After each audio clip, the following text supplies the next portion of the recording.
विधान परिषदेमध्ये कोकाटेंच्या राजीनाम्याच्या मुद्द्यावर विरोधक आक्रमक झाले। विरोधी पक्षनेते अंबादास दानवे सभागृहामध्ये आक्रमक झाले। कोर्टाची ऑर्डर आल्यावर निर्णय घेऊ असं उत्तर यावर मुख्यमंत्री देवेंद्र फडणवीसांनी दिलं आहे।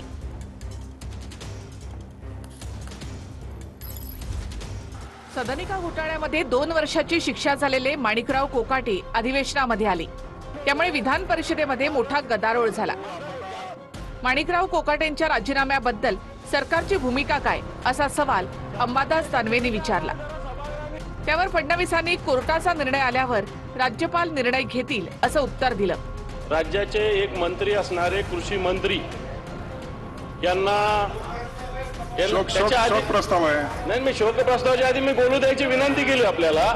मला खुलासा मागतो मी सभागृहाकडून शिक्षा झालेली आहे आणि या शिक्षेला कोणत्याही प्रकारची स्थगिती आतापर्यंत नाही। 2 वर्षाची शिक्षा झालेली आहे, तर सरकारची याच्यात भूमिका काय? सरकारची याच्यात भूमिका काय? जरा सभागृहाने सरकारने जर करायला पाहिजे होता। माननीय विरोधी पक्षनेत्याला मी एवढंच सांगू इच्छितो, आपण मंत्री महोदयांच्या संदर्भात जे मांडता आहात त्या संदर्भात कोर्टाने सुनावणी पूर्ण केलेली आहे।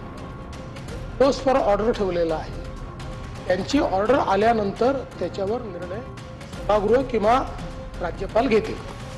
विधानसभेमध्ये गदारोळ झाल्यानंतर विधानसभा अध्यक्ष राहुल नार्वेकर, मुख्यमंत्री देवेंद्र फडणवीस, उपमुख्यमंत्री अजित पवार आणि कृषी मंत्री माणिकराव कोकाटे यांच्यामध्ये बैठक झाली। विधिमंडळातील विधानसभा अध्यक्षांच्या दालनामध्ये 4ही नेत्यांमध्ये बंद दाराआड चर्चा झाली।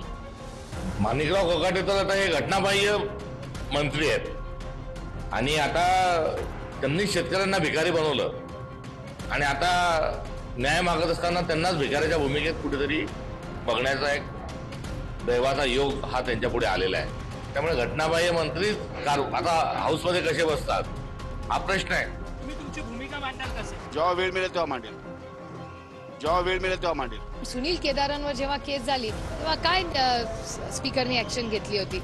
मग जर सुनील केदारांना एक न्याय आणि कोकाटेजींना दुसरा, असं कसं? देश कोणाच्या मनमर्जीने चालत नाही ना, हा पहिला मुद्दा। गेल्या 80 दिवसापासून हे प्रकरण चालू आहे। शेवटी निर्णय राज्य शासनाला घ्यायचा आहे। सगळे बोलून बोलून सगळा महाराष्ट्र थकला। राहुल गांधीवर 24 तासाच्या आतमध्ये कारवाई होते। दुसरे आमच्या नागपूरचे सुनील केदार यांच्यावर 24 तासाच्या आतमध्ये कारवाई होते, पण सरकारच्या मंत्र्याच्या विरुद्ध कारवाई होत नाही। मला वाटत नाही की हे राजीनामा घेतील म्हणून। कोकाटेंच्या राजीनाम्याच्या मागणीवर विरोधकांनी आक्रमक भूमिका घेतली आहे।